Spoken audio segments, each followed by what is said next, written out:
ഒരു മെക്സിക്കൻ അപാരതയിലൂടെ താരമൂല്യം ഉയർത്തിയ ടൊവിനോ തോമസ് വീണ്ടും നായകവേഷത്തിലെത്തുന്ന ഗോദ തിയേറ്ററിലെത്തി.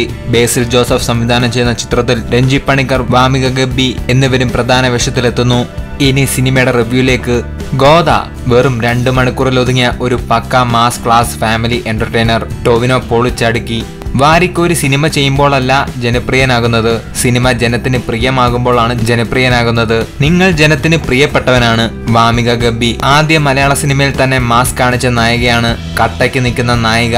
രഞ്ജി പണിക്കർ ചെറുപ്പകാലത്ത് തന്നെ സിനിമയിൽ എത്തിയിരുന്നുവെങ്കിൽ നിങ്ങൾ ഇന്നത്തെ ഒരു സൂപ്പർ സ്റ്റാർ ലെവലിൽ എത്തിയനെ. ബേസിൽ ജോസഫ് നിങ്ങളിലെ സംവിധായകനെ നേരത്തെ തന്നെ അറിഞ്ഞതാണ്. ഗോദ ഫ്രഷ് കോമഡി നിറഞ്ഞതും മടുപ്പിക്കാത്തൊരു ചിത്രവുമാണ്. ആദ്യ പകുതിയും 2ാം പകുതിയും പൊളിച്ചടുക്കി. ബേസിൽ താങ്കൾ ഒരു കലക്കൻ സംവിധായകൻ തന്നെ. ആകെ മൊത്തം ടോട്ടൽ ഒരു കിടിലൻ പടം. അതാണ് ഗോദ. വരുവിൻ, കാണുവിൻ, ധൃതങ്ക പുളകിതരാകുവിൻ. സീൻ കോൺട്ര നൽകുന്നു 5ൽ 3.5. ഈ ചാനൽ സബ്സ്ക്രൈബ് ചെയ്തു ബെല്ലൈക്കണിൽ അമർത്തൂ. പുതുപുത്തൻ വിനോദ വാർത്തകൾ എന്നും നിങ്ങളെ തേടിയെത്തുന്നതായിരിക്കും.